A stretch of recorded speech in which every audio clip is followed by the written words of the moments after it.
ਵਾਹਿਗੁਰੂ ਜੀ ਕਾ ਖਾਲਸਾ, ਵਾਹਿਗੁਰੂ ਜੀ ਕੀ ਫਤਿਹ। ਸਤਿ ਸ਼੍ਰੀ ਅਕਾਲ ਸਾਰਿਆਂ ਨੂੰ। ਜਿਵੇਂ ਤੁਹਾਨੂੰ ਪਤਾ ਹੈ, ਮੈਂ ਅਮਾਨਤ ਕੌਰ ਹਾਂ। ਮੈਂ ਰਾਜਵੀਰ ਜਵੰਦਾ ਦੀ ਬੇਟੀ ਹਾਂ। ਮੇਰੇ ਪਾਪਾ ਮੇਰੇ ਸਭ ਤੋਂ ਪਿਆਰੇ ਪਾਪਾ ਸੀ।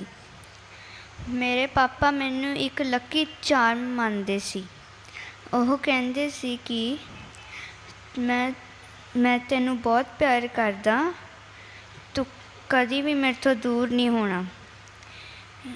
ਮੇਰੇ ਸਭ ਤੋਂ ਪਿਆਰੇ ਪਾਪਾ ਜਦੋਂ ਕਹਿੰਦੇ ਸੀ ਵੀ ਮੇਰੇ ਤੋਂ ਦੂਰ ਨਹੀਂ ਹੋਣਾ,